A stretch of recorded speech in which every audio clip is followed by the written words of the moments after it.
নমস্কার, অনন্ত জীবন চ্যানেলে আপনাদের সকলকে স্বাগত। ভূত আছে কি নেই সেটা তর্কের বিষয়। আজকে যে ভয়ঙ্কর ঘটনাটি আপনাদের সামনে বলতে যাচ্ছি সেটা ঠাকুর স্বয়ং নিজের মুখে বলে গেছেন। ঠাকুর একদিন শ্রীযুক্ত রাখাল মহারাজকে সঙ্গে নিয়ে কামারহাটিতে গোপালের মার কাছে এসে উপস্থিত হলেন। তখন বেলা প্রায় 10টা হবে, কারণ গোপালের মার একটি বিশেষ ইচ্ছা হয়েছিল যে একদিন নিজের হাতে রান্না করে ঠাকুরকে খাওয়াবেন। এখানে গোপালের মায়ের একটু পরিচয় দিলে ভালো হয়। গোপালের মায়ের প্রকৃত নাম অঘরমণি দেবী। তিনি কামারহাটিতে গঙ্গা তীরে বসবাস করতেন।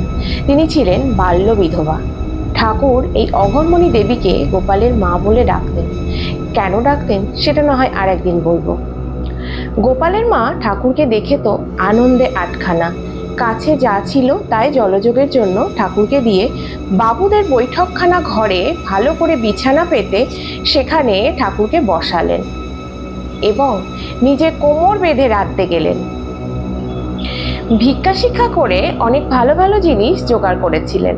নানা প্রকার রান্না করে মধ্যাহ্নে ঠাকুরকে বেশ করে খাওয়ালেন এবং বিশ্রামের জন্য বাড়ির দোতলার দক্ষিণ দিকের ঘরটিতে নিজের লেপটি পেতে তার উপর একটি ধোয়া চাদর পেতে দিলেন এবং ঠাকুর সেখানে শুয়ে বিশ্রাম করতে লাগলেন। রাখাল মহারাজও তার পাশে শুয়ে পড়লেন। রাখাল মহারাজ অর্থাৎ স্বামী ব্রহ্মানন্দজিকে ঠাকুর নিজের সন্তানের মতো দেখতেন। এই সময় ঘটল সেই ভয়ঙ্কর ঘটনাটি। ঠাকুর দিনে বা রাতে খুব অল্প সময় ঘুমোতেন। এখানেও তিনি সামান্য ঘুমিয়ে স্থির হয়ে শুয়ে আছেন। তার পাশে রাখাল মহারাজ ঘুমিয়ে পড়েছেন। এমন সময় ঠাকুর একটি দুর্গন্ধ পেলেন। তারপর দেখলেন ঘরের কোণে দুটো মূর্তি, বিটকেল চেহারা, পেট থেকে নাড়ি ভুড়ি বেরিয়ে পড়ে ঝুলছে, মুখ হাত পা কঙ্কাল। তারা ঠাকুরকে বলছে, আপনি এখানে কেন? আপনি এখান থেকে চলে যান, আপনার দর্শনে আমাদের খুব কষ্ট হচ্ছে। এদিকে তারা কাকুতি মিনতি করছে আর ওদিকে রাখাল মহারাজ ঘুমাচ্ছে। তাদের কষ্ট হচ্ছে দেখি ঠাকুর মশলার বেটুয়া ও গামছাখানা নিয়ে চলে আসবার জন্য উঠতে যাচ্ছেন। এমন সময় রাখাল মহারাজ জেগে উঠে ঠাকুরকে জিজ্ঞেস করলেন, ওগো তুমি কোথায় যাচ্ছ? ঠাকুর তাকে বললেন, তোকে পরে সব বলবো।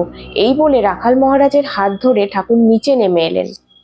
নৌকায় যেতে যেতে ঠাকুর রাখাল মহারাজকে বললেন, ওই বাড়িতে দুটো ভূত আছে, বুঝলি রে? তারা সেখানেই থাকে। সেই সময় ওখানেই ছিল কামারহাটির কল, সেখানে সাহেবরা থাকতো। সাহেবরা মাংস খেয়ে তার হাড়গুলো সেখানেই ফেলত এবং সেই হাড়ের গন্ধ ওই ভূতেরা খাদ্য হিসেবে গ্রহণ করত, কারণ এই গন্ধ নেওয়াই হলো ওনাদের ভোজন।